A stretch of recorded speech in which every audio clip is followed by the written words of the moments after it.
Welcome in, fellow summoners.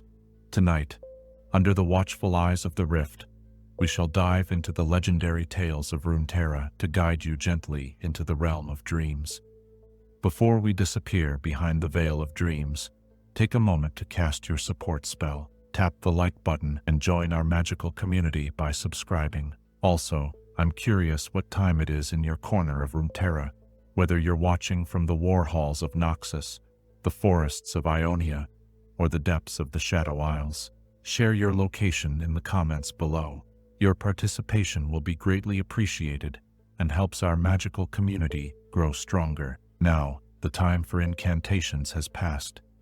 Dim your lights, find your most comfortable position, and prepare to be transported to the world of champions and chaos as we dive into tonight. Chapter 1. The Streets of Bilgewater. Where the endless ocean meets the endless greed of mortal hearts, there exists a place where laws are suggestions and loyalty is a currency more valuable than gold. Tonight, as salt-tinged winds carry whispers of adventure and betrayal, let us venture into the sprawling maze of Bilgewater's docks, where two souls would find each other amidst the chaos of a lawless paradise. Picture yourself standing on the weathered planks of Bilgewater's main pier, the wooden boards groaning beneath your feet as they bear witness to countless arrivals and departures. The air itself tells 1,000 stories, thick with the brine of distant seas, the smoke of gunpowder from recent skirmishes, and the intoxicating blend of exotic spices from far-off lands. Here, in this sprawling port city that acknowledges no king save the tides themselves, fortune and ruin dance together in an eternal waltz. The city rises before you like a mountainous testament to human ambition and desperation, its buildings stacked upon one another in defiance of both gravity and good sense. Ramshackle taverns lean against ancient warehouses, their walls bearing the scars of countless brawls and the salt stains of endless storms. Rope bridges span the gaps between towering structures, creating a web of pathways that only the most nimble and desperate dare to traverse. From every window and doorway, the warm glow of lantern light spills forth, casting dancing shadows that seem to move with purposes all their own. This is Bilgewater, the great melting pot of Runeterra's rogues and dreamers, where every sunrise brings new opportunities for those bold enough to seize them, and every sunset claims those foolish enough to trust the wrong partner. The city operates by its own unwritten rules. Respect is earned through steel and wit, debts are paid in blood or gold, and every handshake might be the prelude to either partnership or betrayal. Listen carefully, and you can hear the symphony of this lawless paradise. The creaking of ship masts forms the bass notes, while the calls of merchants hawking their wares provide the melody. Laughter spills from tavern windows, mixing with the occasional crack of gunfire from the fighting pits and the distant boom of cannons from ships testing their weaponry in the harbor. It is a place where the volume never truly drops to silence, where the energy never quite settles into peace. The docks themselves stretch out like gnarled fingers into the harbor, accommodating vessels of every size and purpose imaginable. Massive galleons bearing the flags of merchant princes bob alongside sleek smuggling vessels designed for speed over cargo capacity. Fishing boats return with their catches as privateers set sail for new adventures, their crews singing shanties that speak of treasure and glory in equal measure.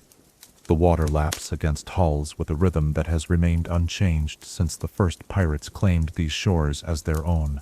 In the narrow alleys between the larger thoroughfares, a different kind of commerce thrives. Here, information is traded with the same fervor as goods, and secrets change hands faster than coins.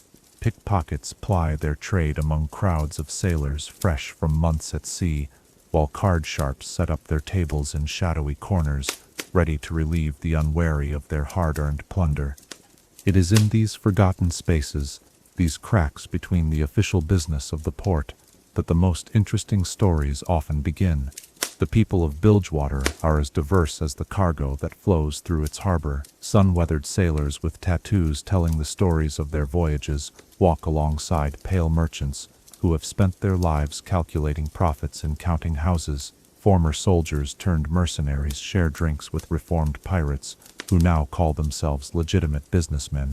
Here, a person's past matters less than their present capabilities, and tomorrow's promises mean nothing without today's delivery. As night begins to settle over the city, the character of Bilgewater shifts like the changing tide. The legitimate businesses begin to close their doors, but this only serves to make room for enterprises that prefer to operate under cover of darkness. Gambling houses open their back rooms to high-stakes games, while smugglers prepare to unload cargo that bears no official documentation. The city's pulse quickens, its energy becoming more electric, more dangerous, more alive. It was into this world of opportunity and peril that two young men would soon step, each carrying their own dreams and their own desperate needs. One would arrive with nothing but his wits and a deck of cards that seemed to bend fate itself to his will. The other would emerge from Bilgewater's own harsh streets, shaped by the city's unforgiving lessons in survival and strength. Neither could know, as they navigated these treacherous waters of chance and choice, that their paths were destined to intertwine in ways that would define not only their own futures, but echo through the legends of Runeterra itself. The stage was set, the players moving into position without knowledge of the grand drama about to unfold. In the taverns and gambling dens, in the shadowy alleys and moonlit docks, destiny was preparing to deal its hand. The cards were shuffled, the powder was dry, and somewhere in the labyrinthine heart of Bilgewater, a friendship was waiting to be born, one that would survive betrayal, endure separation, and ultimately prove that some bonds are stronger than even the deepest wounds.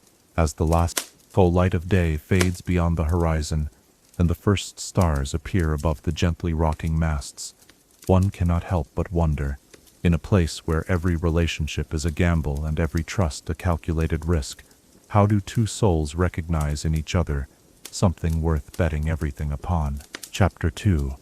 Malcolm Graves, The Outlaw's Origins.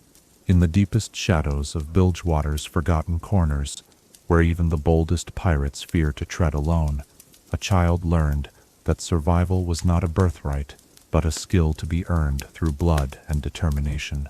Tonight, as the distant sound of cannon fire echoes across the harbor, let us trace the harsh beginnings of Malcolm Graves, a man whose destiny would be forged in gunpowder and tempered by betrayal.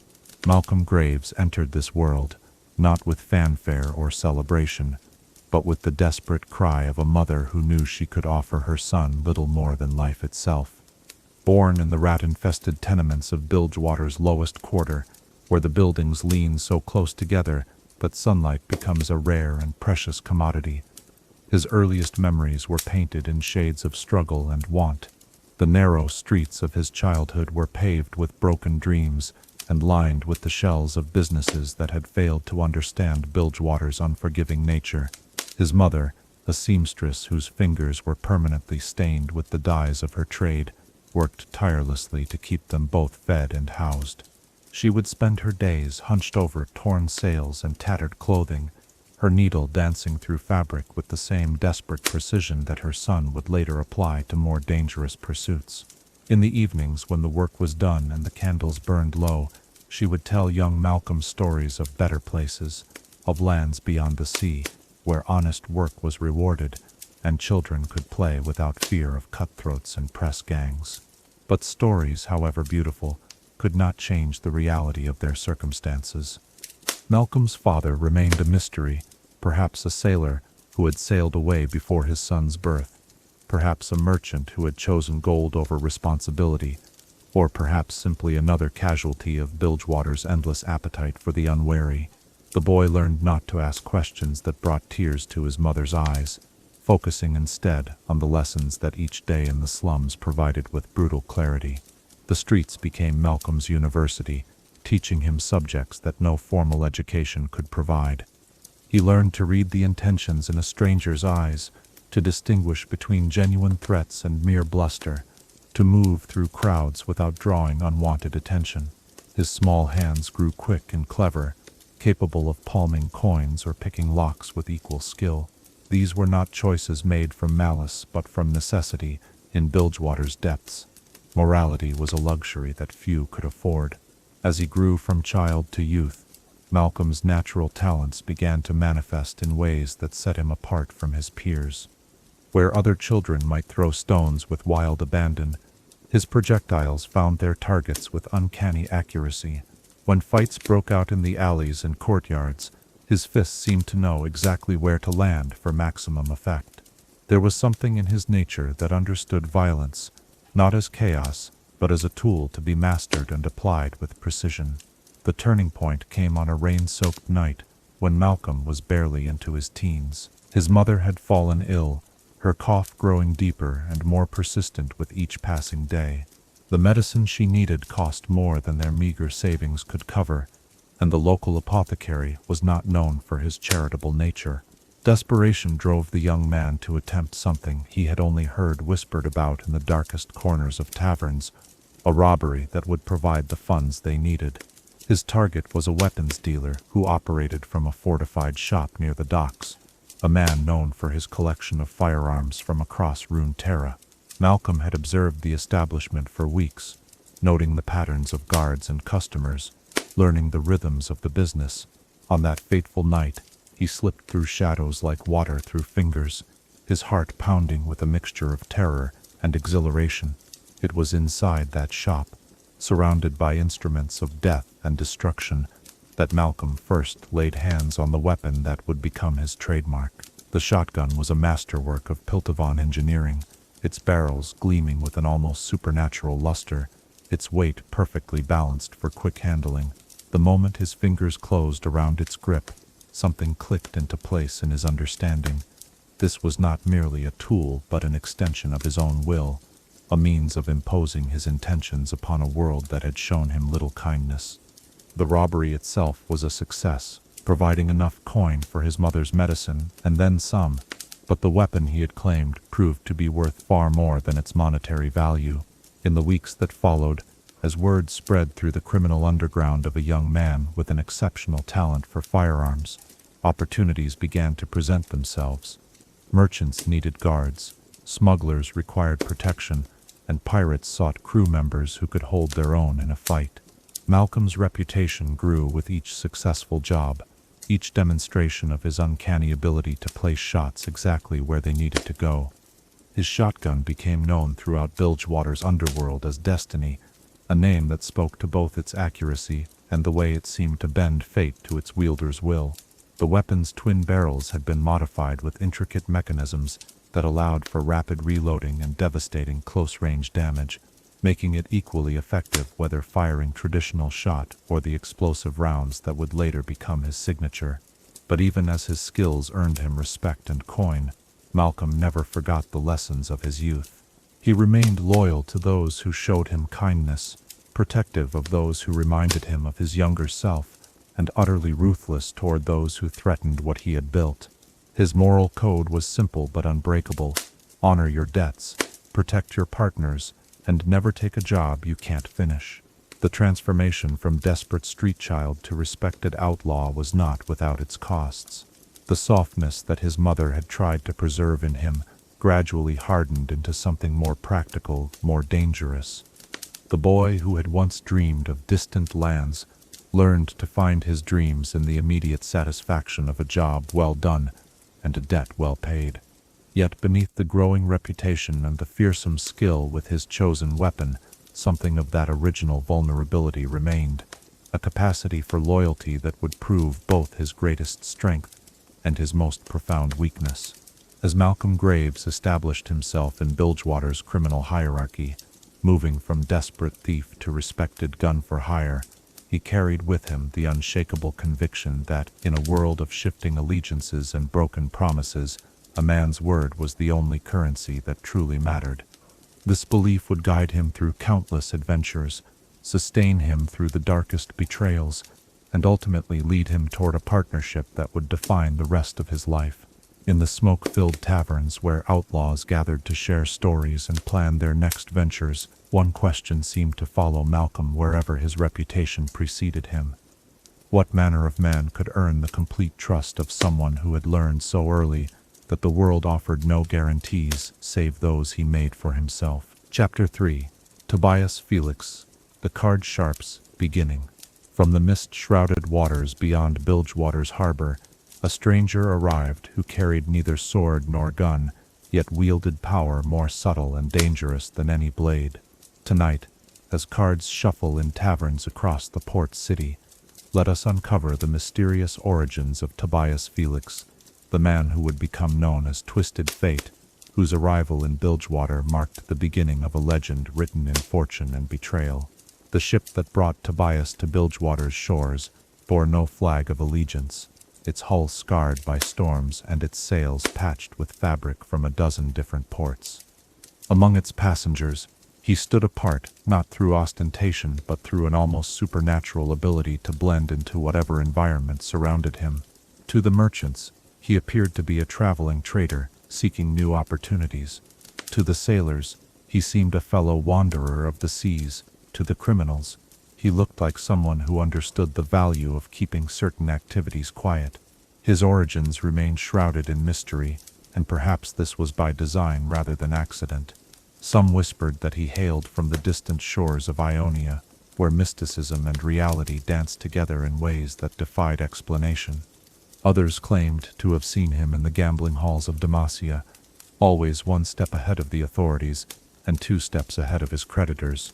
The truth, as with so many things about Tobias Felix, seemed to shift depending on who was asking and why they needed to know. What could not be denied was the deck of cards that never left his possession, its worn leather case showing the signs of countless games and endless shuffling. These were no ordinary playing cards. Their surfaces seemed to shimmer with an inner light when caught at the right angle, and the way they moved through his fingers suggested a relationship that went beyond mere familiarity. The cards responded to his touch like living things, flowing from hand to hand with a fluidity that made even the most cynical observers pause in wonderment. Tobias had discovered his affinity for cartomancy at an age when most children were learning to read simple texts. While others struggled with letters and numbers, he found himself understanding the complex language of probability and chance that cards could reveal. Each shuffle spoke to him of possibilities. Each deal whispered secrets about the future that few mortals were privileged to hear. The gift or curse, depending on one's perspective, had manifested gradually, beginning with an uncanny ability to predict the outcomes of simple games and evolving into something far more profound. His first teacher had been an elderly fortune-teller who recognized the spark of genuine talent beneath the boy's natural cunning. She had taught him that cards were more than mere instruments of gambling. They were windows into the flow of fate itself, tools for reading the currents of destiny that swept through mortal lives like invisible tides. Under her guidance, he learned to interpret the subtle signs that most people missed, to recognize the moments when chance could be nudged in a more favorable direction. But knowledge of fate's patterns came with its own burden. To see the threads of destiny was to understand that every choice carried consequences that rippled far beyond their immediate effects. Tobias learned that winning was not simply a matter of being clever or lucky. It required understanding when to push one's advantage and when to accept a strategic loss. The greatest victories often came to those who appeared to be losing, while the most devastating defeats claimed those who believed themselves invincible. As his abilities grew stronger, so did his reputation. Word of the young card sharp spread through gambling circles across multiple continents, carried by sailors and merchants who had witnessed his remarkable performances. Some spoke of him with admiration, others with fear, but all agreed that facing Tobias Felix across a card table was an experience that would be remembered long after the last coin had been wagered. Yet for all his growing fame, Tobias remained fundamentally alone. His gift set him apart from others in ways that went beyond mere skill or luck. To see the future, even in fragments and possibilities, was to understand how fragile and temporary most human connections truly were. Friends became distant when they realized that he could read their intentions in the fall of cards. Lovers grew suspicious when his predictions proved accurate too often to be dismissed as coincidence. This isolation had shaped him in profound ways, teaching him to rely on his own judgment above all else. He learned to trust the cards more than words, to believe in probability more than promises. His silver tongue became as important as his supernatural luck, allowing him to talk his way out of situations where even the most favorable cards could not save him. Charm became his armor, wit his weapon, and adaptability his greatest asset. The decision to come to Bilgewater had not been made lightly. He had heard the stories of the lawless port city, understood that it was a place where a man's past mattered less than his present capabilities. More importantly, he sensed that Bilgewater was a nexus point in the web of fate, a place where significant events were always brewing, where the cards whispered of opportunities for those bold enough to seize them. His arrival coincided with a period of particular upheaval in the city's criminal underworld. Old alliances were crumbling, new players were entering the game, and everyone seemed to be looking for an edge that would tip the balance in their favor. Into this chaos, Tobias brought something that Bilgewater's rough-and-tumble culture had never quite seen before: the ability to turn probability itself into a weapon. The card games he joined became legendary almost immediately. Sailors would gather to watch him play, not for the money that changed hands, but for the sheer artistry of his performance. His fingers danced through shuffles and deals with a grace that seemed almost supernatural, while his eyes remained fixed on his opponents with an intensity that suggested he was reading far more than just their faces. The cards themselves seemed to respond to his will, appearing when needed and vanishing when their purpose was served. But Tobias was too wise to rely solely on his supernatural abilities. He understood that in a place like Bilgewater, lasting success required more than just winning. It required knowing when to lose strategically, when to share the wealth, and most importantly, when to trust the right partner. His gift showed him possibilities, but it was his human judgment that would determine which of those possibilities became reality. As he established himself in Bilgewater's gambling circles, Tobias began to sense the approach of something significant, a convergence of fate that would change not only his own destiny, but the future of the city itself. The cards whispered of a partnership waiting to be formed, of two souls whose combined strengths could achieve what neither could accomplish alone. Somewhere in Bilgewater's maze of alleys and ambitions, his future partner was preparing for their fateful meeting. As the last card falls, and the final bet is placed in tonight's games across the city, perhaps you might wonder, when destiny itself becomes your ally, how do you learn to trust in something as uncertain and human as friendship? Chapter 4. Partners in Crime.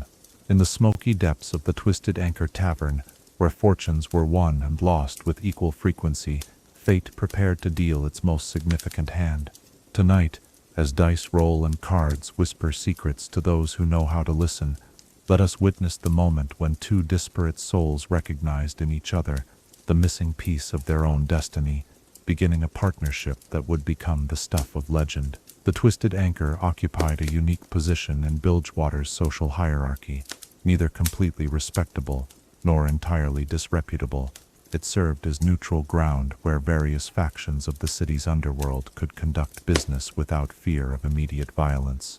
Its weathered wooden floors had absorbed the spilled drinks and spilled blood of countless negotiations, while its walls displayed trophies from adventures both successful and catastrophic. On this particular evening, the tavern hummed with the usual mixture of tension and excitement that accompanied high-stakes gambling. Malcolm Graves sat at his usual table near the back wall, positioned so that he could observe both the main entrance and the service door that led to the kitchen. His shotgun rested within easy reach, its presence serving as both warning and promise to anyone who might consider disrupting the evening's entertainment. He had come to the Twisted Anchor that night, seeking distraction from a job that had gone sideways earlier in the week, leaving him with lighter pockets and a renewed appreciation for the value of reliable partners. At the central gaming table, a crowd had gathered around a stranger whose reputation had preceded him through the tavern's doors. Tobias Felix sat with the relaxed confidence of a man who understood that the true game being played extended far beyond the cards in his hands. His fingers moved through shuffles and deals with mesmerizing precision, while his conversation flowed as smoothly as the wine that the establishment's owner had provided in hopes of encouraging higher stakes. The game that brought them together was 7 Bones, a Bilgewater variant of poker that incorporated elements of both skill and chance in ways that kept even experienced gamblers on edge. The stakes had been climbing steadily throughout the evening, driven by a combination of wounded pride and growing desperation among the other players. By the time Malcolm decided to join the table, only 3 serious contenders remained: Tobias, a grizzled sea captain named Holt, and a mysterious woman who claimed to represent certain unnamed interests in the city's merchant quarter. Malcolm's entry into the game shifted the dynamic immediately. His reputation as a man who backed his bets with more than just coin was well known throughout Bilgewater's gambling circles. When he placed his shotgun on the table as collateral for his opening stake, the other players understood that the evening had taken a decidedly more serious turn. This was no longer merely a game of cards. It had become a test of nerve as much as skill. Tobias studied the newcomer with interest that went beyond professional curiosity.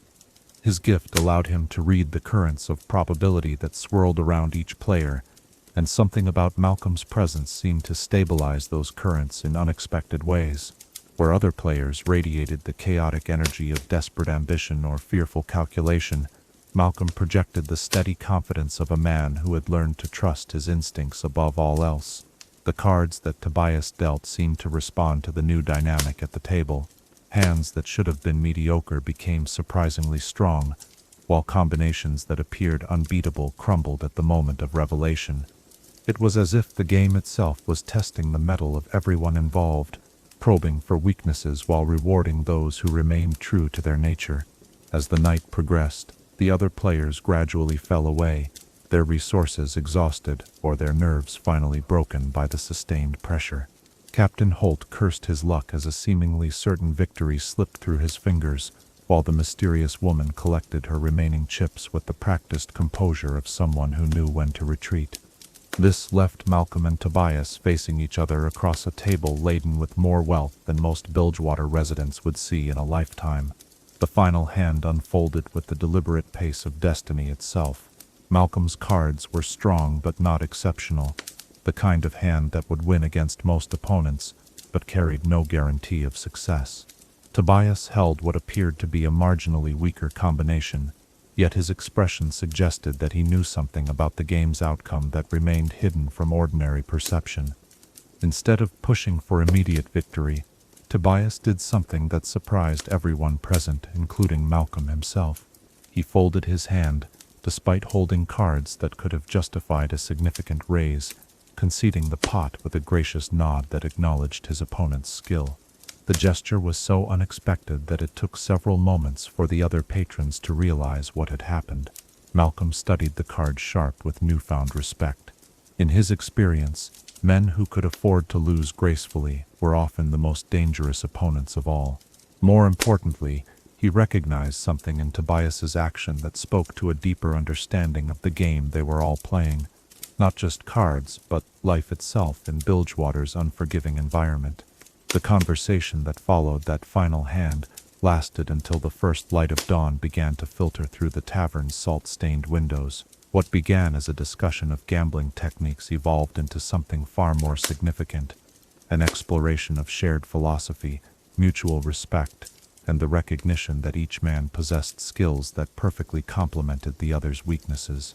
Malcolm spoke of his frustration with jobs that required finesse rather than force, situations where his straightforward approach proved inadequate to the complexities of the task. Tobias described his own challenges with assignments that demanded direct action rather than subtle manipulation, acknowledging that his gifts were useless when the time for talking had passed, and only violence could resolve the situation. As they talked, both men began to understand that their meeting was more than mere coincidence. Malcolm's practical experience and unwavering loyalty provided the foundation that Tobias's strategic brilliance required to achieve its full potential.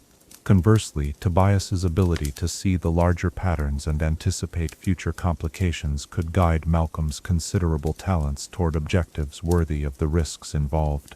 Their first job together was a modest affair, the recovery of a gambling debt from a merchant who had been avoiding his obligations with increasing creativity. Neither man truly needed the money that the commission would provide, but both understood that their partnership required testing under real conditions before they could commit to anything more ambitious. The job went flawlessly. Tobias's information gathering revealed the merchant's weaknesses and daily routines, while Malcolm's presence provided the persuasive power necessary to encourage prompt payment. More importantly, they discovered that their working styles meshed in ways that seemed almost supernatural, each anticipating the other's needs, covering weaknesses without being asked, and maintaining constant awareness of their partner's position and status. Word of their success spread quickly through Bilgewater's criminal underground. Here was a partnership that combined the best qualities of both men while minimizing their individual limitations. Jobs that would have been too dangerous for a single operator or too complex for a simple crew became feasible targets for their particular combination of skills. As their reputation grew, so did the scope of their ambitions. They began accepting contracts that took them beyond Bilgewater's borders, venturing into territories where their names carried no weight, and their only advantages were their combined talents and absolute trust in each other. These expeditions forged their partnership in the crucible of shared danger, creating bonds that went far deeper than mere professional collaboration. In the quiet moments between jobs, as they sat in taverns across Runeterra, sharing stories and planning their next adventure, both men understood that they had found something precious and rare, a partner who could be trusted completely, whose word was as reliable as sunrise, and whose presence made impossible dreams seem achievable. As the partnership that would define both their lives took its first tentative steps toward legend, one wonders, in a world where trust is the scarcest commodity and betrayal lurks behind every handshake, how does such perfect understanding between two souls first take root and flourish? Chapter 5. The Golden Years. Across the vast expanse of Runeterra, from the gleaming spires of Piltover to the sun-baked deserts of Shurima, two names began to echo through the whispered conversations of those who dealt in secrets and gold. Tonight, as moonlight dances on distant waves, let us journey through the golden years of Malcolm Graves and Tobias Felix, when their partnership reached heights that neither had dared imagine possible, and their bond seemed as unbreakable as the ancient stones of Mount Targon itself. The years that followed their initial meeting transformed both men in ways that went beyond mere professional growth. Their partnership had become something greater than the sum of its parts, a perfectly balanced equation where Malcolm's straightforward intensity merged seamlessly with Tobias's subtle complexity. Together they moved through Runeterra's underworld like a force of nature, leaving behind a trail of completed contracts and grateful clients who spoke of their efficiency in tones normally reserved for legends. Their reputation preceded them wherever they traveled, opening doors that would have remained sealed to lesser partnerships. In the gambling halls of Dalmatia, where nobles played for stakes that could bankrupt entire townships, Tobias's supernatural luck and Malcolm's intimidating presence created a combination that proved irresistible to those seeking entertainment and profit in equal measure. The cards seemed to bend to Tobias's will during these sessions, while Malcolm's watchful eyes ensured that no one was foolish enough to question the legitimacy of his partner's remarkable fortune. The heists they orchestrated during this period became the stuff of criminal folklore, each one more audacious and perfectly executed than the last. There was the liberation of the Piltovan merchant prince's collection of ancient Shuriman artifacts, accomplished during a masquerade ball where Tobias charmed the guests, while Malcolm systematically dismantled the mansion's supposedly impregnable security systems. The job required split-second timing and absolute trust, qualities that their partnership had refined to an art form. In the port cities of Bilgewater's allied settlements, they established a network of contacts and safe houses that spanned the known world. Tavern keepers who owed them favors provided information and shelter, while fence merchants competed for the privilege of handling their acquisitions. Their reputation for fair dealing and prompt payment made them welcome in establishments where most criminals were viewed with suspicion and contempt. Malcolm's skills with firearms evolved during this period, from mere proficiency to something approaching artistry. His shotgun destiny became an extension of his will, capable of delivering devastating volleys at close range or precise single shots when the situation demanded finesse over firepower. He developed techniques for loading specialized ammunition mid-combat, creating explosive rounds that could breach locked doors or tear through multiple opponents with a single pull of the trigger. The weapons modifications, crafted by the finest gunsmiths their earnings could secure, transformed it into something that bordered on the legendary. Tobias's magical abilities grew stronger through constant use and careful study. His cards no longer merely predicted the future, they began to actively influence it in subtle but significant ways. A well-timed shuffle could alter the outcome of crucial negotiations, while a strategically dealt hand might reveal information that their clients desperately needed. He learned to read the mystical currents that flowed beneath the surface of ordinary events, using this knowledge to guide their partnership away from unnecessary dangers and toward opportunities that others might overlook. Their complementary talents made them nearly unstoppable in the field. Malcolm's direct approach to problem-solving provided the decisive action that Tobias's strategic planning required to achieve maximum effectiveness. When negotiations broke down, Malcolm's presence reminded all parties that some debts were collected through means other than conversation. When subtlety was required, Tobias's silver tongue could smooth over complications that might otherwise have erupted into violence. The brotherhood that developed between them during this period went far deeper than professional respect or mutual benefit. They learned to anticipate each other's thoughts and reactions with uncanny accuracy, developing a form of wordless communication that allowed them to coordinate complex operations with minimal discussion. In dangerous situations, each man knew instinctively where his partner would be and what support he could provide, creating a synergy that their enemies found impossible to counter. Their adventures took them to every corner of Runeterra, from the frozen wastes of Betrayal to the mystical gardens of Ionia. In the shadow of Noxian fortresses, they liberated political prisoners whose families could afford their services. Among the ruins of ancient Shurima, they recovered artifacts that had been buried for millennia, selling them to collectors who asked no questions about provenance. Each successful mission added to their legend, while filling their coffers with enough gold to live like kings. Yet for all their material success, the true treasure of this period was the friendship that flourished between them. In the quiet moments between jobs, as they sat around campfires under alien stars or shared drinks in taverns across the continent, they discovered that they had found in each other something more valuable than any treasure they might steal. Malcolm found in Tobias a brother who appreciated his straightforward nature without trying to change it, while Tobias discovered in Malcolm an anchor of stability that kept him grounded despite his ability to see the shifting currents of fate. Their partnership became a source of strength that sustained them through the inevitable failures and setbacks that marked any criminal career. When jobs went sideways, they covered for each other's mistakes without question or recrimination. When injuries or illness struck one partner, the other provided care and protection until recovery was complete. Their loyalty to each other became absolute, tested by fire and proven through countless trials. The criminal underworld began to speak of them as a single entity rather than two separate individuals. Graves and fate became synonymous with impossible jobs completed and hopeless causes salvaged through skill and determination. Their combined reputation opened doors to contracts that would have been unthinkable for lesser partnerships, while their track record of success ensured that clients were willing to pay premium rates for their services.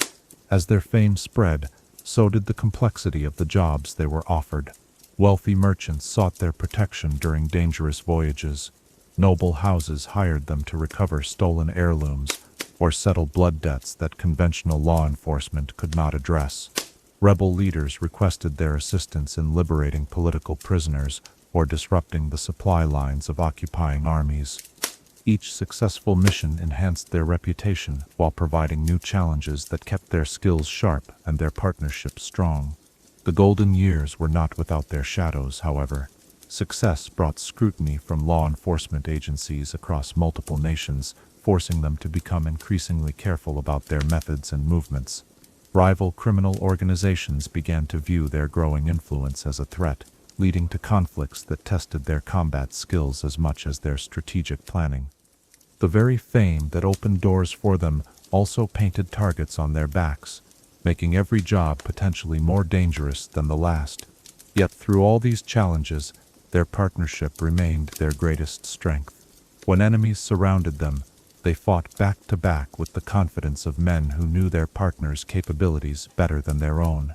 When difficult choices arose, they made decisions together, trusting in their combined judgment more than any individual wisdom. The bond between them had been forged in shared danger and tempered by mutual respect, creating something that seemed as permanent as the mountains themselves. As their golden years reached their zenith, with their reputation secure and their coffers full, neither man could have imagined that their greatest test lay ahead. A job that would challenge not their skills or courage, but the very foundation of the trust they had built together. In those final, perfect moments before fate dealt its cruelest hand, when their partnership seemed invincible and their future assured, how could they have known that the greatest treasures are often the most fragile, and that even the strongest bonds can be tested beyond their breaking point? Chapter 6. The Job That Changed Everything. In the annals of betrayal, some wounds cut so deep that they reshape the very souls they pierce, transforming love into hatred and trust into suspicion that burns like acid in the heart. Tonight, as shadows lengthen and old scars ache with remembered pain, let us witness the moment when the perfect partnership of Malcolm Graves and Tobias Felix shattered like glass against stone, leaving both men forever changed by choices that seemed to offer no alternatives. The contract that would destroy their brotherhood arrived on a rain-soaked evening in late autumn, delivered by a messenger whose nervous demeanor suggested that the job's significance extended far beyond its monetary value. The client remained anonymous, communicating only through intermediaries who spoke in coded phrases and paid in untraceable gold. Even by Bilgewater standards, the level of secrecy surrounding the assignment was unusual, but the sum being offered was substantial enough to overcome any reservations about the mysterious circumstances. The target was a heavily fortified compound belonging to a Noxian crime lord named Gangrel, a man whose influence extended far beyond the borders of his native empire. His fortress, built on a rocky island off the coast of Bilgewater, contained what their client described as items of immense personal value, artifacts that had been stolen from their rightful owner during the chaos of a recent territorial dispute. The job seemed straightforward enough. Infiltrate the compound, locate the specified items, and extract them without causing unnecessary casualties. Tobias's initial reading of the cards had been troubling, revealing patterns of chaos and difficult choices that seemed to surround the assignment like storm clouds. The future appeared clouded, with multiple possible outcomes that all seemed to involve significant personal cost. Yet the monetary reward was substantial enough to secure their retirement if they chose, and neither man was inclined to turn down such an opportunity based solely on mystical warnings that might prove unfounded. Malcolm's assessment of the tactical situation was more optimistic.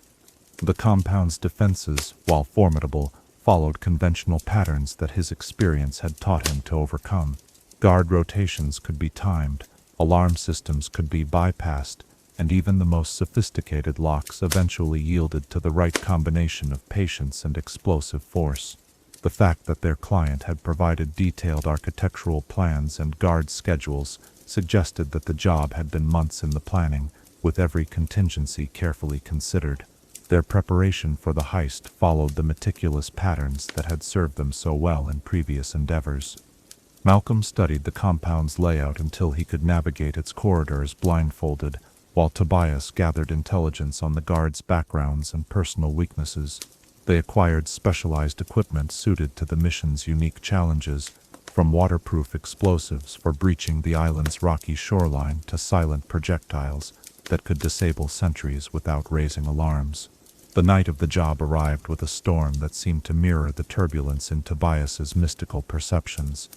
Thunder rolled across the harbor as they approached the island in a stolen fishing boat, its engine muffled to avoid detection by the compound's patrol vessels. Lightning illuminated the fortress's imposing silhouette against the churning sky, while sheets of rain provided additional cover for their infiltration. Everything proceeded according to plan during the initial phases of the operation.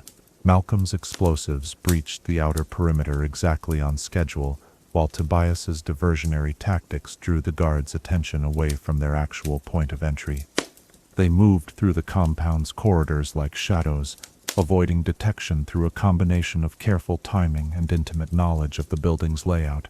The vault containing their target lay deep within the fortress's heart, protected by layers of security that would have deterred less experienced thieves. Malcolm's expertise with locks and Tobias's ability to predict the timing of magical wards allowed them to penetrate defenses that had been considered impregnable. The artifacts they sought, a collection of ancient Damatian relics that seemed to pulse with inner light, waited exactly where their intelligence had indicated. It was as they prepared to make their escape that fate revealed the true nature of the trap they had walked into. The compound's alarms began wailing, not because of anything they had done, but because their client's true identity had been discovered by forces far more dangerous than a simple crime lord. The mysterious employer who had hired them was revealed to be a high-ranking member of Demacia's intelligence apparatus, and the stolen artifacts they had recovered were actually bait in an elaborate operation designed to expose Noxian spy networks operating throughout Runeterra. The realization struck both men simultaneously as they found themselves surrounded by elite Damatian soldiers who had been lying in wait within the compound itself. This was not a simple heist that had gone wrong. It was a carefully orchestrated political operation in which they had been cast as unwitting pawns. Their client had never intended for them to escape with the artifacts. Their capture had been part of the plan from the beginning. In the chaotic moments that followed, as crossbow bolts whistled through the air and magical energy crackled around them, Tobias made a discovery that shattered his world as completely as any physical blow. Hidden among his cards was a message that had not been there moments before, its appearance triggered by the trap's activation. The communication was from someone claiming to have kidnapped his mentor, the elderly fortune-teller who had first taught him to read the card's mysteries decades ago. The message's terms were brutally simple: ensure that Malcolm Graves was captured by the Damatian forces, or watch as the woman who had been like a mother to him suffered a slow and agonizing death. Proof of her captivity came in the form of a small charm that she had always worn, one that Tobias recognized immediately and knew she would never have willingly surrendered. Time slowed to a crawl as Tobias faced the impossible choice that would define the rest of his life. On one side stood Malcolm, his closest friend and most trusted partner, fighting desperately against overwhelming odds.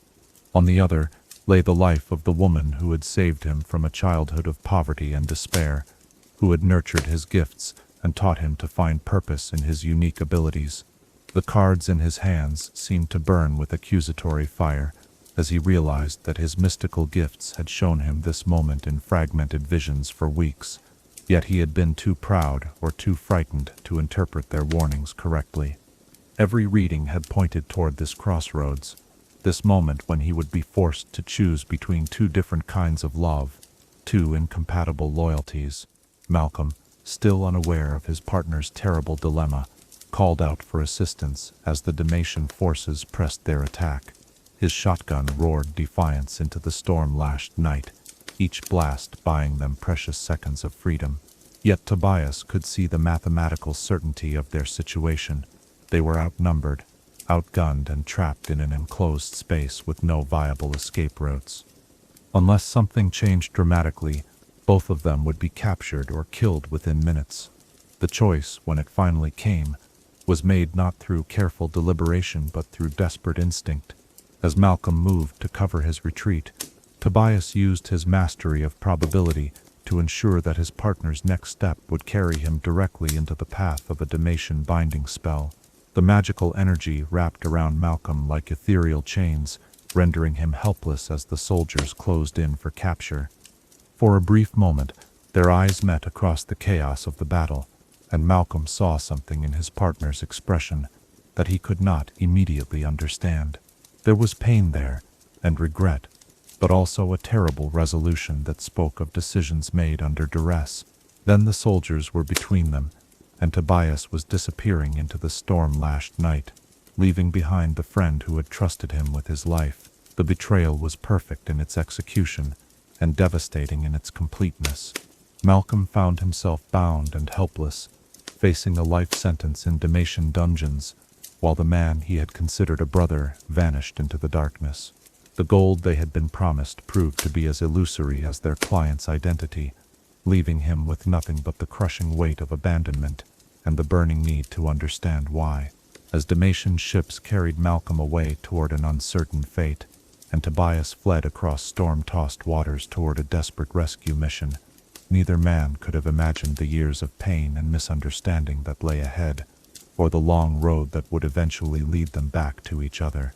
In the aftermath of perfect trust destroyed by impossible circumstances, how does one begin to heal wounds that cut all the way to the soul, or find forgiveness for choices that seem to offer no alternatives? Chapter 7. Years of Separation and Resentment. In the cold stone chambers of Damasia's most secure prison, where sunlight filtered through bars like broken promises, a man's soul slowly hardened into something darker and more dangerous than any weapon he had ever carried. Tonight, as bitter winds howl through empty spaces, let us explore the years of separation that transformed Malcolm Graves and Tobias Felix from brothers into enemies, each nursing wounds that grew deeper with every passing season. The Damatian prison system was designed to break spirits as well as bodies, and Malcolm's cell deep within the illuminated stronghold represented the Empire's most advanced techniques for containing dangerous criminals. The walls were lined with petricite, the anti-magic stone that drained mystical energy from the air itself, creating an oppressive atmosphere that seemed to press down upon prisoners like a physical weight. Here, in this place where hope came to die, Malcolm began the slow transformation from trusted partner to implacable enemy. The first months of his imprisonment were consumed by a rage so pure and focused that it seemed to burn away everything else he had ever been. Every memory of their partnership became tainted by the knowledge of how it had ended, every shared laugh now echoing with the bitter mockery of betrayal. The friendship he had treasured above all other possessions revealed itself as nothing more than an elaborate deception, a long con orchestrated by a man whose silver tongue had hidden the blackness of his heart. Sleep, when it came at all, brought dreams that were worse than waking. In his nightmares, Malcolm relived that final moment in the Noxian compound again and again, seeing new details each time that confirmed his growing certainty that the betrayal had been planned from the beginning. The look in Tobias's eyes as the binding spell took hold, the too convenient timing of the trap's activation, the surgical precision with which his partner had maneuvered him into the perfect position for capture, all of it spoke to a conspiracy that ran far deeper than a simple moment of weakness. The prison's routine became both punishment and salvation, providing structure to days that might otherwise have dissolved into madness. Dawn brought gruel that barely deserved the name of food, followed by hours of hard labor in the quarries beneath the fortress. The work was backbreaking and seemingly pointless, designed more to break spirits than to accomplish any meaningful purpose, yet Malcolm threw himself into it with desperate intensity. Each swing of the pick, each load of stone carried up endless stairs, became a blow struck against the memory of his former friend.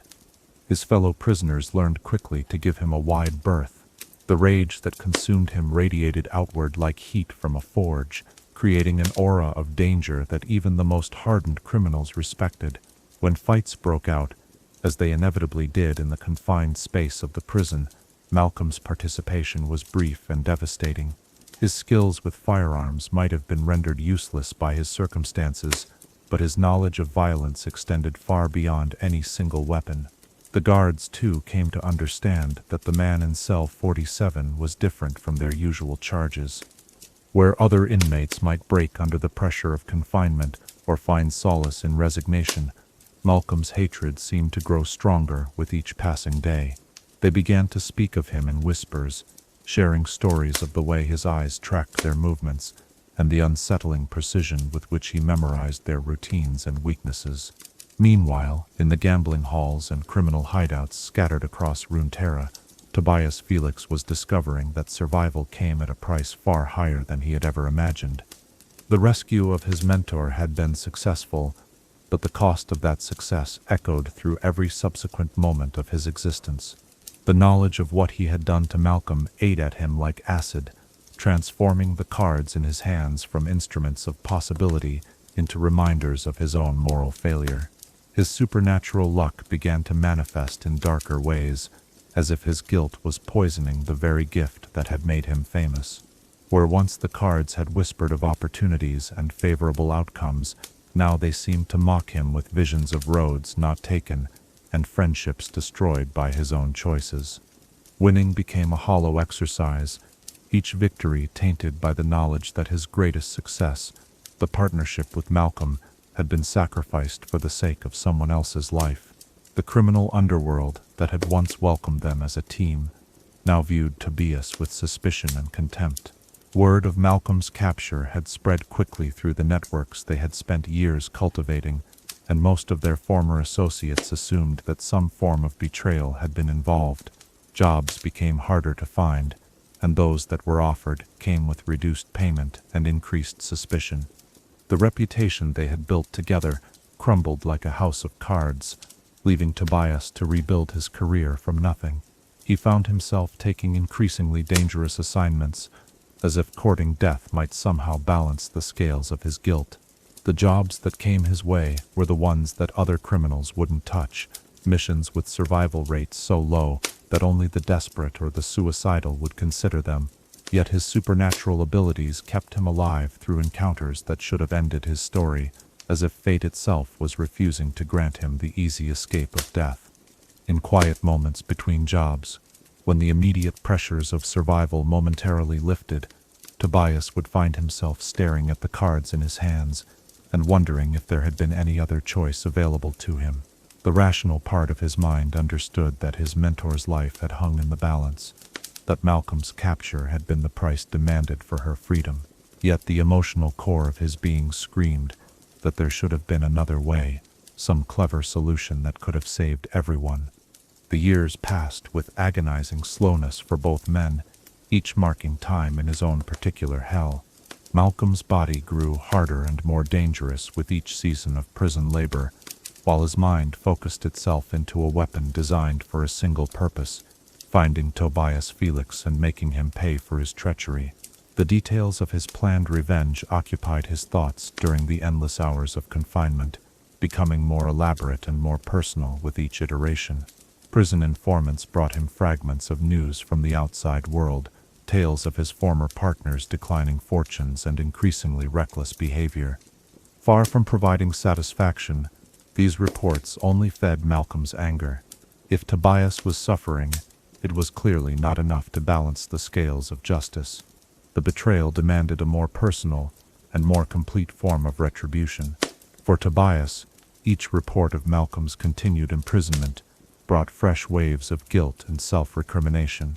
He made several attempts to secure his former partner's release through bribery or political influence, but Damasia's justice system proved remarkably resistant to corruption. The charges against Malcolm were serious enough to ensure a life sentence, and the evidence of his criminal activities was too extensive to be dismissed or overlooked. The cards began showing him visions of their eventual reunion, fragments of possibility that seemed to promise violence and bloodshed. In these glimpses of potential futures, he saw Malcolm's face twisted with rage, heard the roar of the shotgun that had once protected him, felt the heat of explosions that were meant to end his life rather than clear their path to freedom. The knowledge that their friendship would likely end in one of their deaths became a constant weight upon his conscience. As the years accumulated like scar tissue over the wound of their broken partnership, both men found themselves changed in fundamental ways. Malcolm's straightforward nature hardened into something implacable and unforgiving, while Tobias's silver tongue grew bitter with self-reproach. The bond that had once made them stronger together now served only to make their separation more painful, each man carrying half of a whole that could never be complete again. The criminal underworld that had once spoken their names with respect now used their story as a cautionary tale about the dangers of trusting too completely. Remember Graves and Fate became a common warning among thieves and smugglers, a reminder that even the strongest partnerships could be destroyed by the right combination of pressure and circumstance. Yet beneath the hatred and resentment, beneath the years of accumulated bitterness and pain, something deeper remained dormant, a connection that had been forged in shared danger and tempered by absolute trust. Neither man would have admitted it during those dark years of separation, but the bond between them had not been destroyed by betrayal so much as transformed by it. What had once been love had become obsession, but obsession implied a connection that mere indifference could never achieve. As Malcolm's release date finally approached, and Tobias continued his reckless wandering across Runeterra's criminal landscape, neither could escape the knowledge that their paths would cross again. The only question that remained was whether their reunion would bring closure or catastrophe to the story that betrayal had left unfinished. When two souls have been bound together by trust and torn apart by necessity, can the wounds they carry ever truly heal, or do some betrayals cut too deep for any form of redemption to reach? Chapter 8. The Hunt Begins. On a gray morning when frost clung to the stones of Demasia's greatest fortress like tears that refused to fall, the heavy gates of the illuminated stronghold opened to release a man whose heart had been transformed into something harder than the walls that had contained him. Tonight, as hunters track their prey through moonlit forests, let us follow Malcolm Graves as he begins the relentless pursuit that would carry him across continents in search of the friend who had become his greatest enemy.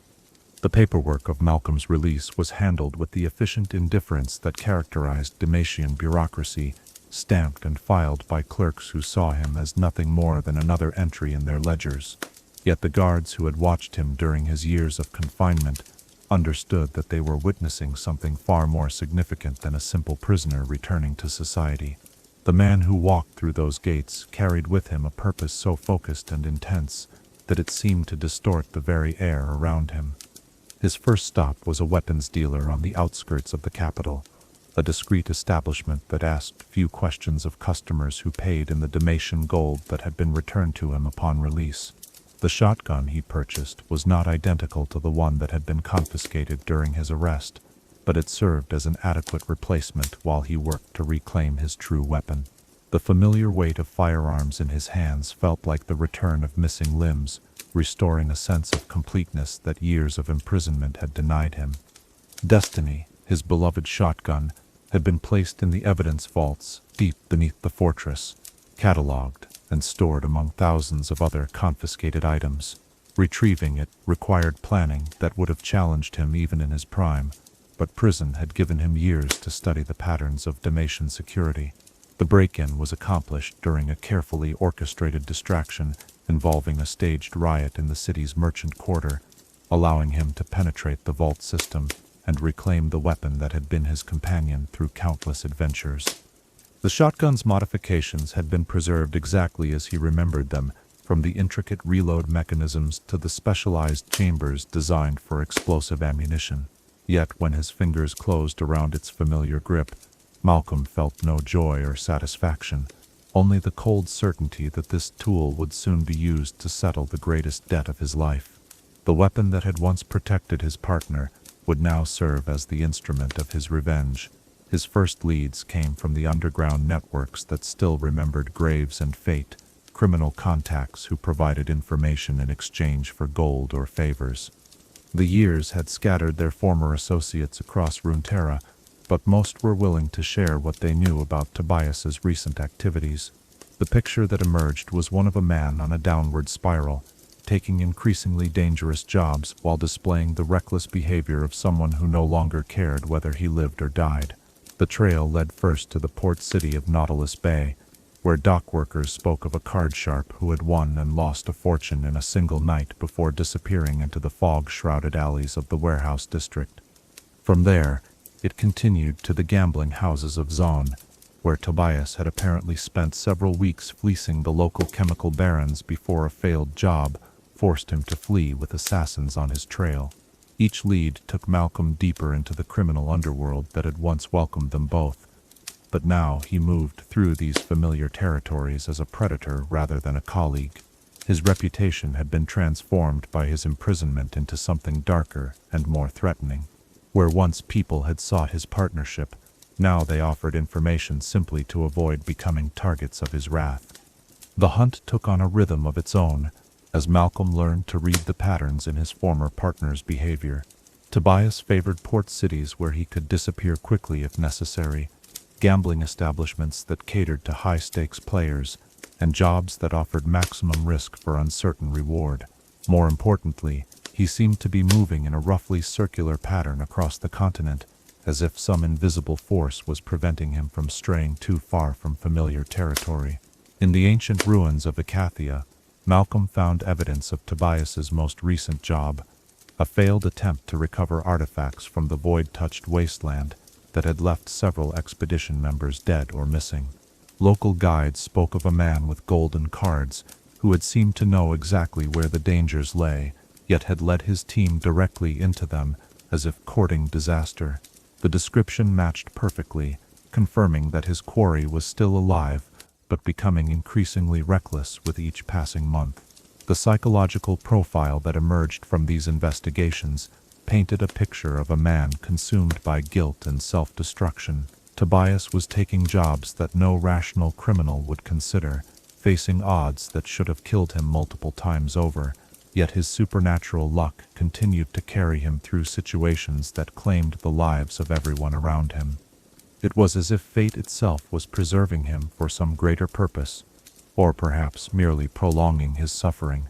Malcolm's pursuit took him through the frozen wastes of the Freljord, where icebound traders spoke of a stranger who had won a tribe's entire winter food supply in a card game before returning it all without explanation.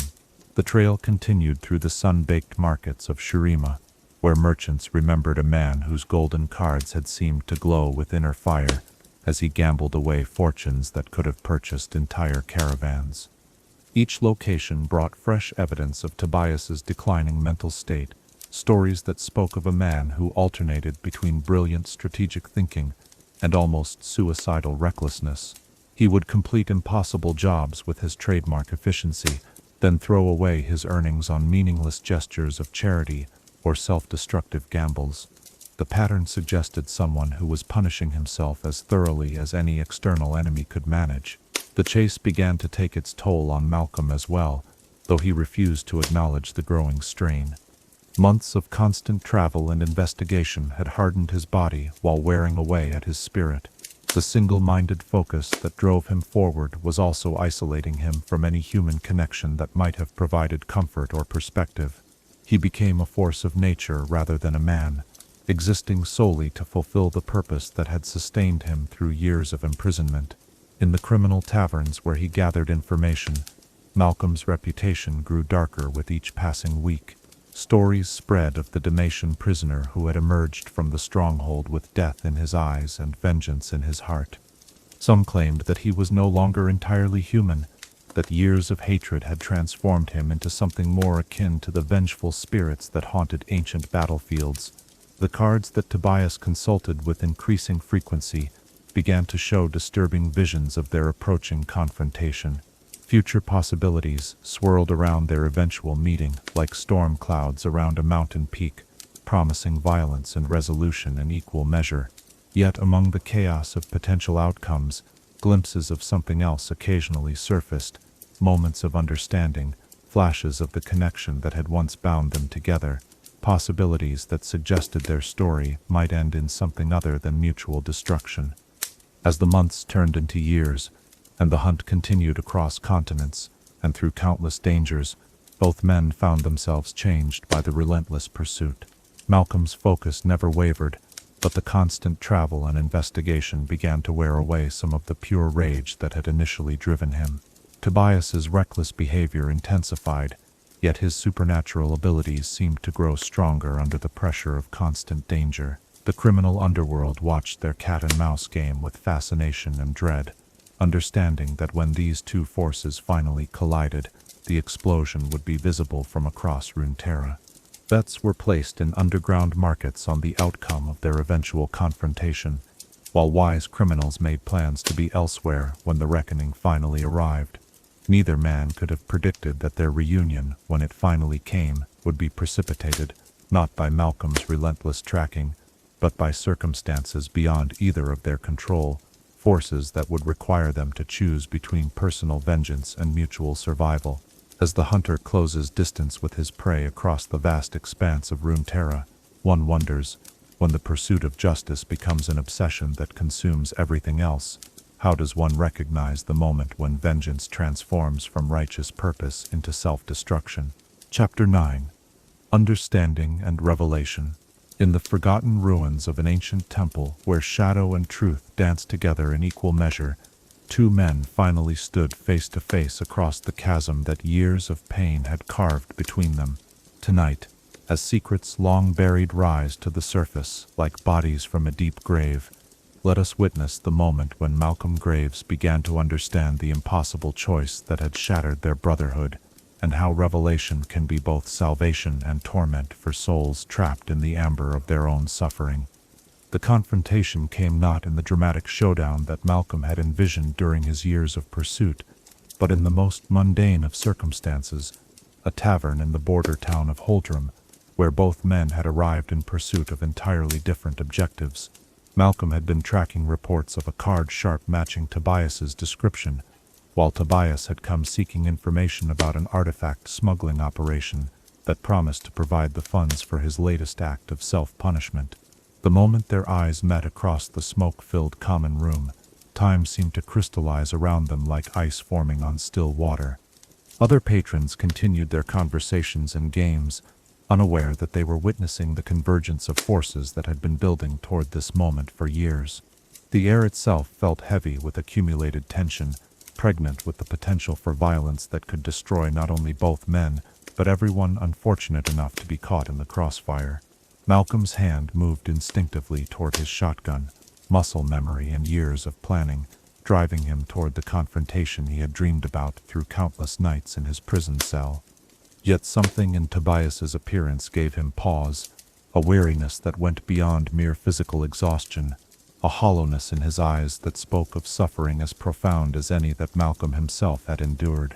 This was not the confident, silver-tongued partner of his memories, but a broken man who seemed to welcome the prospect of his own destruction. Tobias made no move to flee or defend himself, instead remaining seated at his table with the calm resignation of someone who had long ago accepted his fate. His cards lay scattered before him in patterns that made no sense to casual observation, yet Malcolm could see that they formed configurations that hurt to look at directly, spreads that seemed to speak of endings and consequences, of debts that could only be paid in blood. The standoff stretched between them like a taut rope, each man studying the other while the tavern's other occupants gradually became aware that something significant was transpiring. Conversations died away as people began to edge toward the exits, sensing the presence of forces beyond their understanding or control. The very atmosphere seemed to thicken with anticipation, as if the room itself was holding its breath. When Tobias finally spoke, his voice carried none of the charm or confidence that Malcolm remembered. Instead, it was the sound of a man who had practiced his confession so many times that the words came out flat and lifeless, drained of everything except the bare truth that had been poisoning him for years. "I've been waiting for you," he said simply, his fingers continuing to manipulate the cards in patterns that seemed to mock the very concept of luck. "The cards have been showing me this moment for months now. I knew you would find me eventually." Malcolm's grip tightened on his weapon, but something in his former partner's tone prevented him from drawing it. There was no defiance in those words, no attempt at manipulation or misdirection, only the weary acceptance of a man who had run out of places to hide from his own conscience. "You have something to say before I kill you." Malcolm's voice carried the weight of years of accumulated rage, yet beneath the anger lay a question that he had never quite been able to answer. Why? The single word had haunted him through every day of his imprisonment, driving him to the edge of madness with its implications. What followed was not the dramatic confession of villainy that Malcolm had expected, but something far more devastating, the the slow, painful revelation of impossible circumstances and choices that offered no good outcomes. Tobias spoke of his mentor's kidnapping, of the proof that had been provided of her captivity, of the ultimatum that had forced him to choose between the woman who had saved his life and the friend who had become his brother. The story unfolded with the inexorable logic of a nightmare, each detail adding weight to the terrible truth that neither betrayal nor loyalty could have saved everyone. Malcolm listened with growing horror as he began to understand that his partner had faced a choice between two different kinds of love, two incompatible loyalties that could not both be honored. "She raised me from nothing," Tobias continued, his voice barely audible above the crackling of the tavern's fireplace. "When I was starving in the gutters of Port Nowhere, she took me in and taught me everything. She showed me how to read the cards, how to survive in a world that wanted to crush people like us. Without her, I would have died before my 15th birthday." Malcolm felt something cold and terrible beginning to form in his chest, not anger, but understanding. The realization that his years of hatred had been built on incomplete information struck him like a physical blow, leaving him momentarily breathless with the implications. "Why didn't you tell me?" The question came out as barely more than a whisper, yet it carried the weight of all the years they had lost, all the pain they had both endured in their mutual suffering. Tobias's laugh was bitter as winter wind. "Tell you what, that I was weak enough to let someone else's life matter more than our partnership, that I could be manipulated into betraying the only real friend I'd ever had." His cards scattered across the table as his hands began to shake. "How do you explain that you destroyed everything good in your life to save someone who was already dying?" The revelation hit Malcolm like a thunderbolt, illuminating aspects of the betrayal that he had never considered. His mentor had been terminally ill, her remaining time measured in months rather than years. Tobias had sacrificed their friendship to buy her a few additional weeks of life, time that she had spent trying to convince him that no one else should pay the price for her mortality. "She died cursing my name," Tobias continued, his voice breaking with the weight of accumulated guilt. "Died knowing that I had destroyed the best thing in my life to save someone who was already beyond saving. She made me promise to find you, to explain, to try to make things right somehow. But how do you apologize for something like that? How do you ask forgiveness for a choice that was wrong no matter what?" I decided. Malcolm's weapon remained in its holster as the full scope of the tragedy became clear. This was not a story of simple betrayal motivated by greed or cowardice, but a tale of impossible circumstances that had torn apart everyone involved. Tobias had not chosen evil over good, but had been forced to choose between two different kinds of love, two equally valid loyalties that could not both be honored. The silence that followed this revelation stretched between them like a bridge that neither man knew how to cross. Years of hatred and pursuit had brought them to this moment, yet the truth was more complex and more painful than either the simple betrayal Malcolm had imagined, or the clear villainy that would have justified his quest for revenge. Around them the tavern had emptied, except for the bravest or most foolish patrons, those who sensed that they were witnessing something historic but could not bring themselves to leave. The confrontation they had expected, the dramatic showdown between former partners, had transformed into something far more devastating. The slow, agonizing process of understanding. Malcolm found himself facing a choice that mirrored the one that had destroyed their partnership years before. He could cling to his anger, draw his weapon, and end the story in blood and vengeance. Or he could acknowledge the terrible truth that some situations offer no good choices, that sometimes the people we love are forced to hurt us, not from malice, but from the cruel mathematics of impossible circumstances. The cards on the table seemed to shimmer with possibilities, showing glimpses of futures that branched away from this moment like roads leading to different countries. In some, violence claimed them both. In others, understanding grew slowly into something that might eventually resemble forgiveness.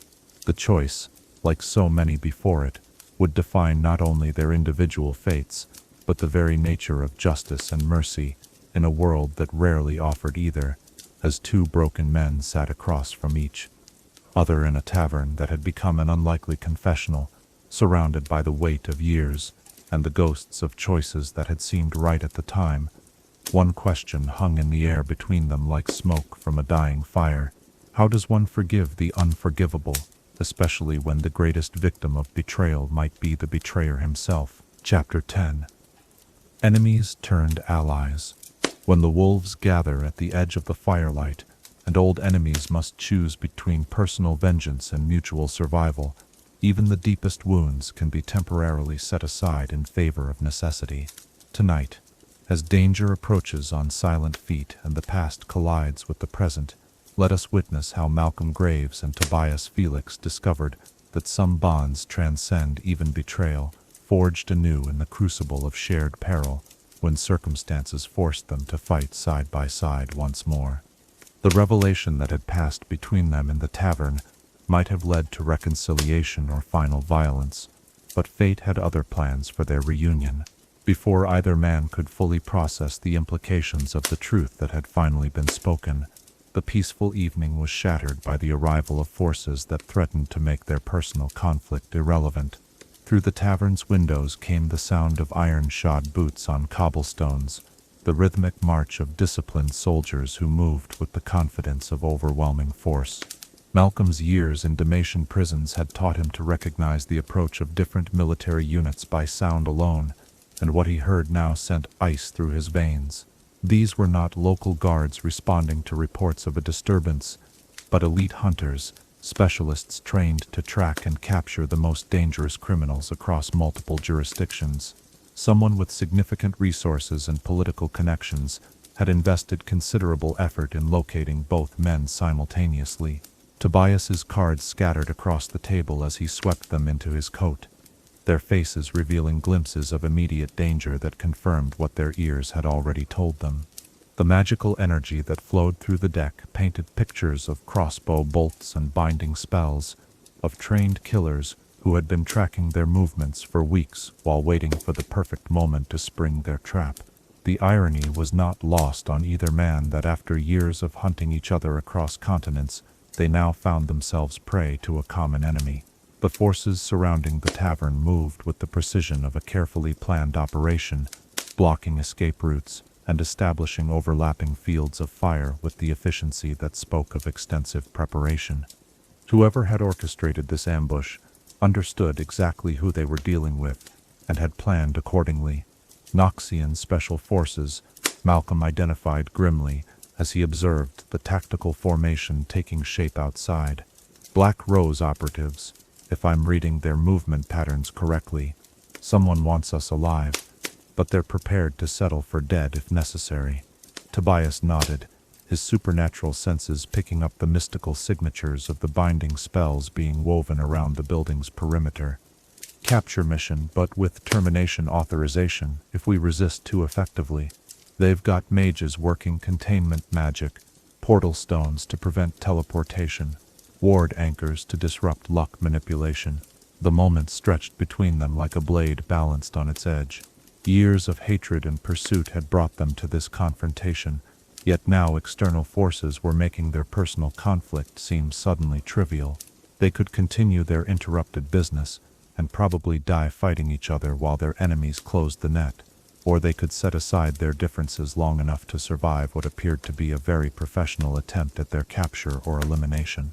Malcolm's hand moved to his shotgun, but this time the gesture was not directed at his former partner. "How many rounds you got in that fancy pistol of yours?" "Enough," Tobias replied, palming cards that seemed to glow with barely contained energy.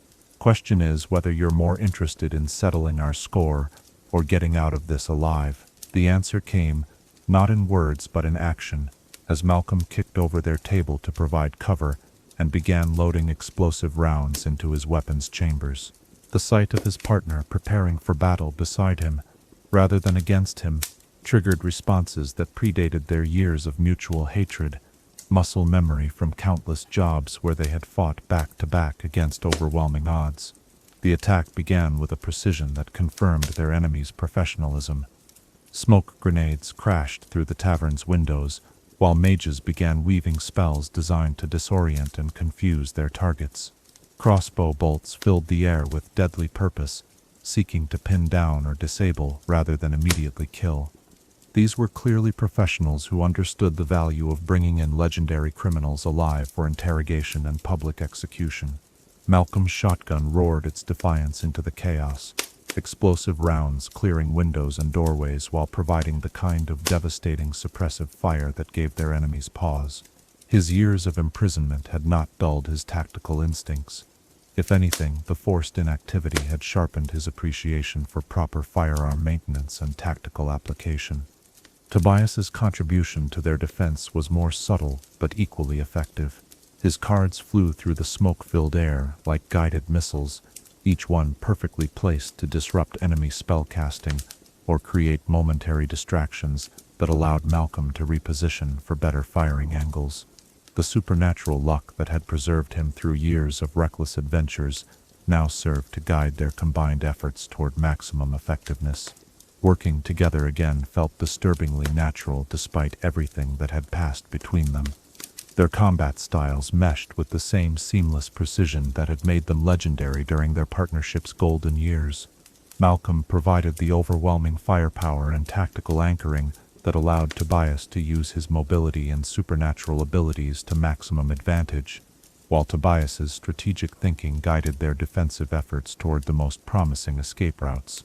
The attackers had clearly studied their individual capabilities extensively, but they had not anticipated that the two men might work together.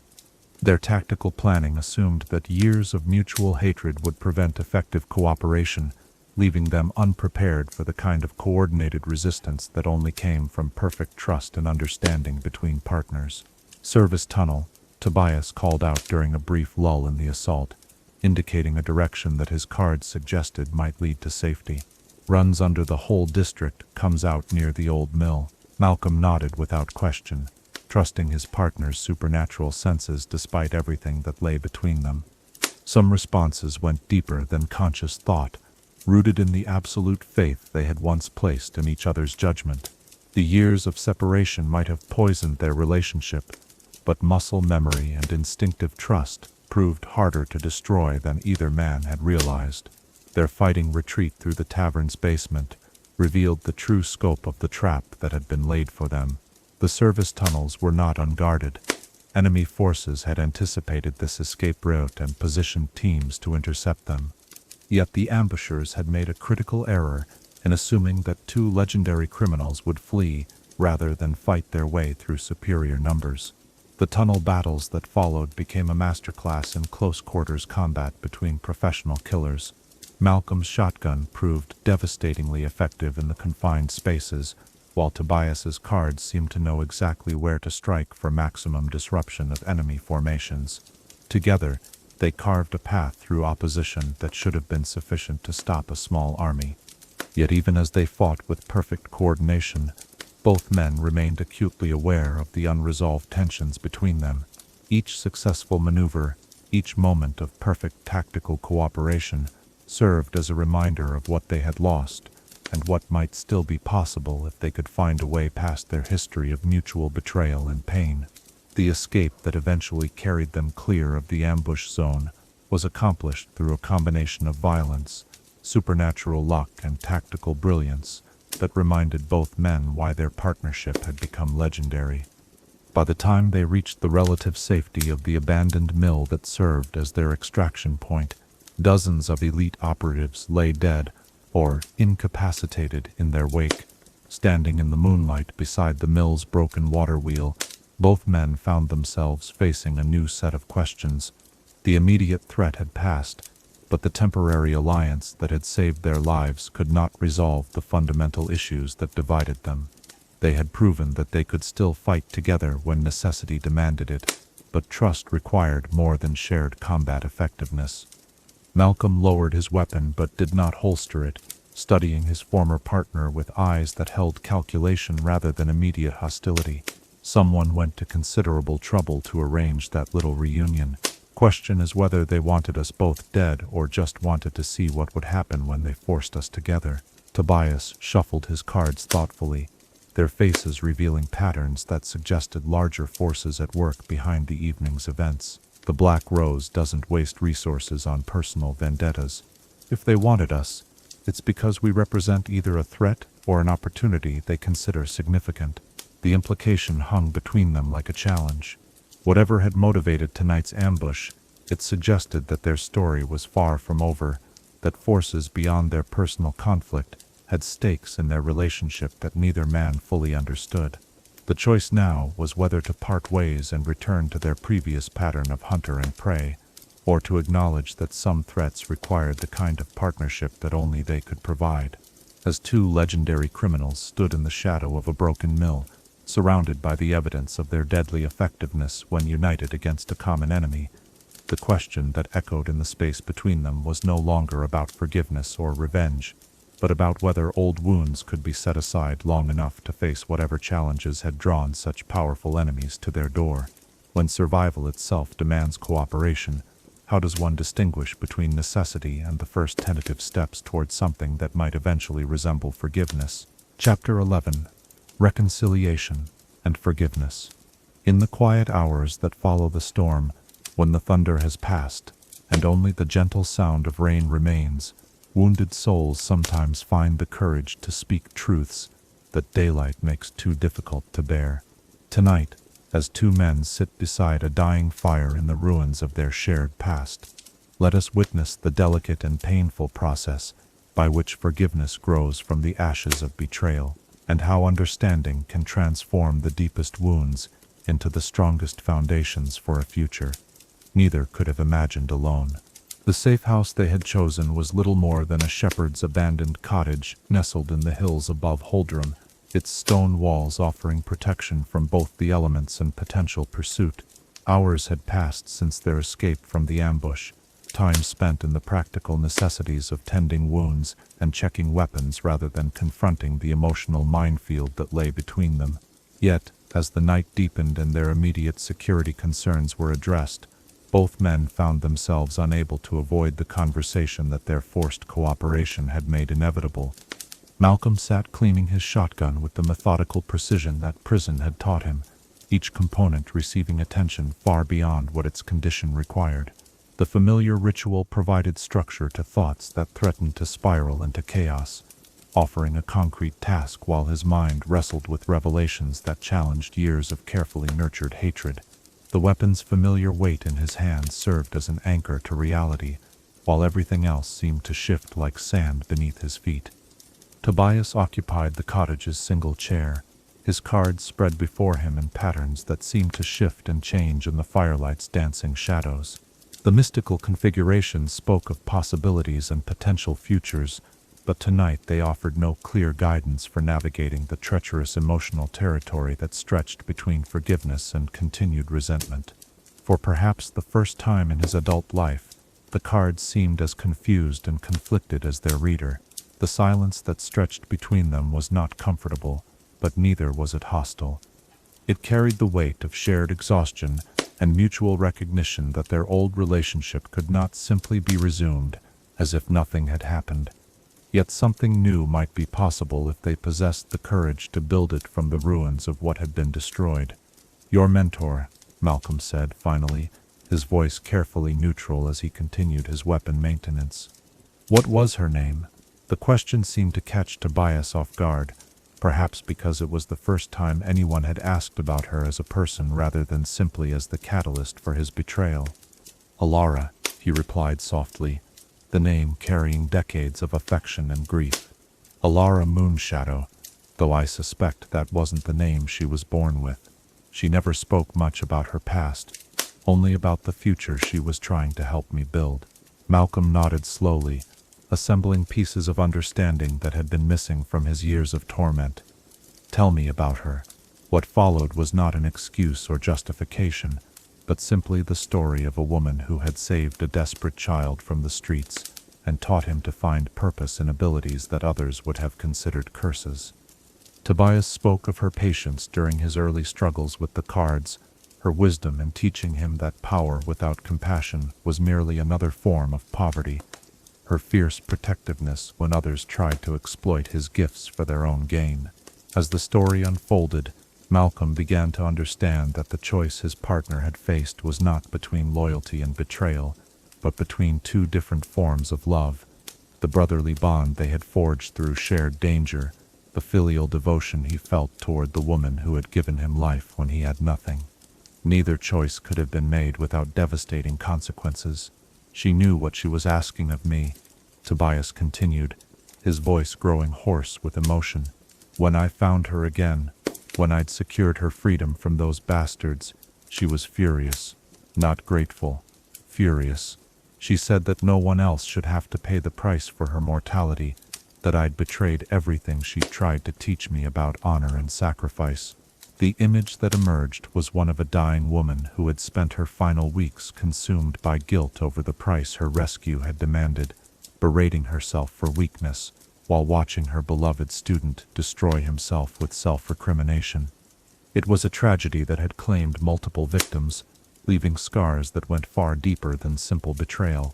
Malcolm found himself facing a truth that his years of imprisonment had made him reluctant to acknowledge, that people could be destroyed as completely by the choices they made to save others as by any enemy's malice. Tobias had not betrayed their partnership from greed or cowardice, but from love so profound that it had driven him to sacrifice everything he valued most in a desperate attempt to save someone who was already beyond saving. "I've been carrying her last words for years," Tobias said, pulling something from his inner pocket, a small piece of paper, worn soft by constant handling. "She made me promise to find you, to explain, to try to make things right somehow.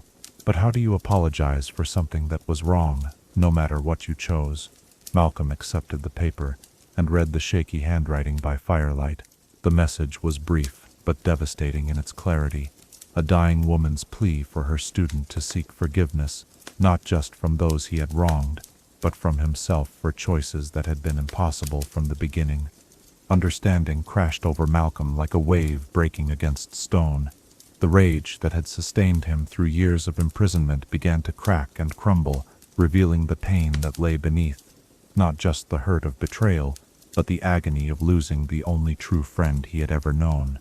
The anger had been easier to bear than grief, simpler to understand than the complex emotions that came with accepting that sometimes good people were forced to do terrible things. "You should have told me," Malcolm said finally, though the words carried no condemnation. "We could have found another way. We always found another way." "Could we?" Tobias asked, and the question hung between them like a challenge to the very foundation of their former partnership. They had her for weeks before they contacted me. Plenty of time to study our methods, our strengths, our weaknesses. They knew exactly how to make sure that any attempt at a rescue would result in her death. The only reason they kept her alive was to use her as leverage against me. Malcolm tried to imagine the scenario from his partner's perspective, the impossible math of loyalty and love, the knowledge that any action would result in someone's destruction, the terrible certainty that there was no clever solution that could save everyone. It was a perspective that his straightforward nature had never been forced to consider, and it painted their history in colors he had never learned to see. The fire crackled between them, as both men grappled with truths that were more complex and more painful than the simple narratives they had constructed to explain their mutual suffering. Forgiveness, they were discovering, was not a single moment of decision, but a process of understanding that required them to rebuild their relationship from completely new foundations. "I don't know if I can forgive you," Malcolm said, eventually, his voice carrying honesty rather than hostility. "Not because what you did was unforgivable, but because forgiveness feels like it would diminish what we lost. The partnership we had, the trust we shared, that's gone, and pretending otherwise won't bring it back." Tobias nodded, accepting the verdict with the resignation of someone who had long ago stopped hoping for easy absolution. "I'm not asking for forgiveness. I'm not even sure I deserve it. But maybe we can find something else, something that doesn't require us to pretend the past didn't happen." What they found in the hours that followed was not reconciliation in any traditional sense, but something more honest and perhaps more valuable acceptance of what they had lost and what might still be possible. They could not return to the innocent trust of their golden years, but they could build something new from the wisdom that comes with understanding how fragile and precious human connections truly are. The conversation that carried them toward dawn was not about forgiveness or blame, but about the future that stretched ahead of both men. They spoke of the enemies that seemed to be gathering around them, of the skills they still possessed, and the challenges that might require their combined talents. Most importantly, they acknowledged that whatever came next would have to be built on honesty rather than the blind faith that had once made them invincible. As the first light of morning began to filter through the cottage's small windows, Malcolm found himself looking at his former partner with eyes that saw neither enemy nor friend, but something more complex, a fellow survivor of circumstances that had tested them both beyond their limits. The hatred that had driven his years of pursuit was gone, replaced by something harder to define but perhaps more durable. "We're not who we used to be," Malcolm said, as he shouldered his shotgun and prepared to face whatever the new day might bring. "But maybe that's not entirely a bad thing." Tobias shuffled his cards one final time before tucking them away, their faces showing glimpses of possible futures that no longer seemed quite so dark or certain. "The cards suggest our story isn't over yet. Whatever comes next, I'd rather face it with someone who understands the weight of impossible choices." As two changed men prepared to step into an uncertain future, no longer enemies but not yet friends, the question that accompanied them was not whether they could recover what they had lost, but whether they possessed the wisdom to build something better from the ruins of their shared past. When forgiveness proves insufficient to heal the deepest wounds, how does one learn to live with scars that have become an integral part of who they are, and find strength in the very fractures that once threatened to destroy them completely? Chapter 12. Brotherhood renewed. Where once perfect trust was shattered by impossible choices, something deeper and more resilient has taken root. A bond forged not in the innocence of youth, but in the wisdom that comes from surviving the worst that fate can offer. Tonight, as we conclude our journey through betrayal and redemption, let us witness how Malcolm Graves and Tobias Felix discovered that some relationships become stronger precisely because they have been broken and rebuilt with honest understanding of what it means to carry scars that never fully heal. The months that followed their tentative reconciliation brought challenges that neither man could have faced alone, situations that demanded not just their individual skills, but the kind of trust that could only emerge from complete honesty about their limitations and fears. The criminal underworld that had once spoken their names with awe now watched their renewed partnership with fascination and uncertainty, wondering whether the legendary team could truly rise from the ashes of their spectacular destruction. Their first job together was deliberately modest, the recovery of stolen goods from a merchant who had been cheating widows and orphans throughout the northern provinces. The assignment required finesse rather than overwhelming force, careful investigation rather than dramatic action. It was exactly the kind of work that would test whether they could function as partners without the blind faith that had once made them seem invincible. Malcolm found himself studying his partner with new eyes during their planning sessions, noting details that his younger self had either missed or taken for granted. Tobias's supernatural luck was still present, but it carried a weight of responsibility that had been absent during their golden years. Every prediction, every card reading, was now filtered through the knowledge of how badly things could go wrong when one trusted too completely in favorable outcomes. Similarly, Tobias observed the changes that years of imprisonment and betrayal had wrought in Malcolm's approach to their work. The straightforward intensity was still there, but it was now tempered by a wariness that came from understanding how quickly trust could be weaponized against those who offered it too freely. His preparations were more thorough, his contingency planning more extensive, as if he was determined never again to be caught off guard by circumstances beyond his control. The job itself unfolded with a precision that surprised both men, their skills meshing in ways that felt both familiar and entirely new. Where their old partnership had relied on instinctive understanding, this new collaboration was built on explicit communication and carefully negotiated boundaries. They discussed potential complications openly, shared their concerns without fear of appearing weak, and acknowledged when they needed support rather than trying to handle everything alone. What emerged from this process was not a restoration of their former relationship, but something more mature and perhaps more durable. They had learned to trust each other, not because betrayal was impossible, but because they understood the circumstances that might force difficult choices and had agreed to face such situations together rather than in isolation. The success of their first mission led to others, each one building their confidence in this new form of partnership while reinforcing the lessons they had learned about the importance of honest communication. They developed new protocols for sharing information, new methods for making decisions that acknowledged both their individual expertise and their mutual vulnerability to circumstances beyond their control.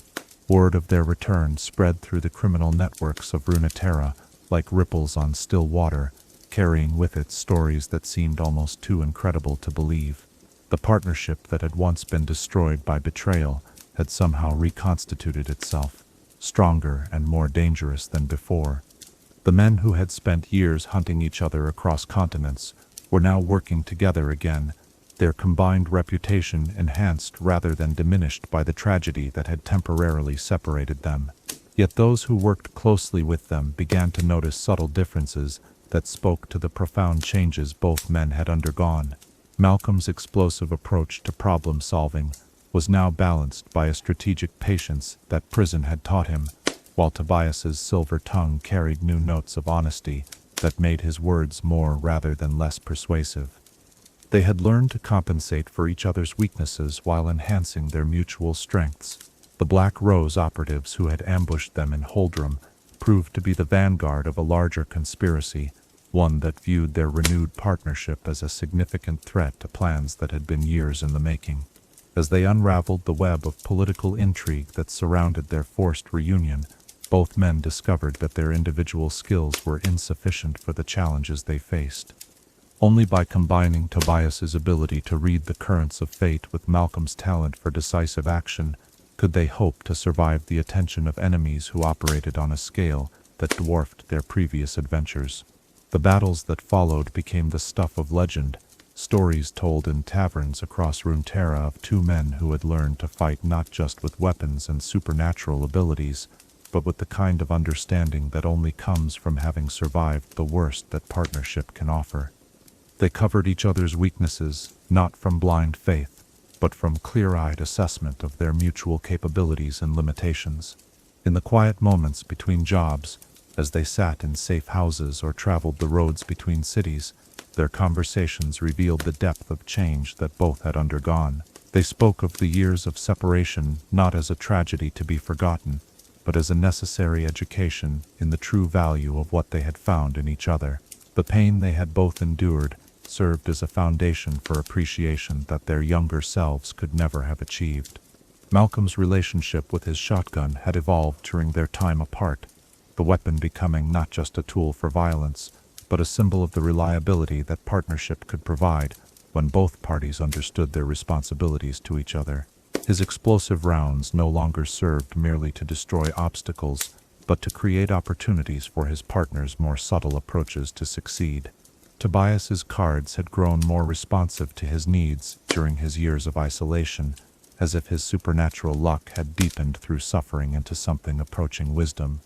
The patterns they revealed now spoke not just of favorable outcomes, but of the true costs of different choices, helping both men make decisions that honored their hard-won understanding of consequences. Their reputation in the criminal underworld began to take on mythic proportions as stories spread of their renewed effectiveness. Yet those who worked with them discovered that success had not made them arrogant or careless. If anything, their brush with mutual destruction had taught them humility about the fragility of human connections and the importance of protecting what they had rebuilt from the corrosive effects of pride or complacency. The loyalty they now showed each other was different from the absolute faith of their youth, more conditional perhaps, but also more honest about what each man could reasonably expect from the other. They had learned to support each other's strengths while acknowledging their individual limitations, creating a partnership that was more resilient, precisely because it was built on realistic rather than idealized foundations.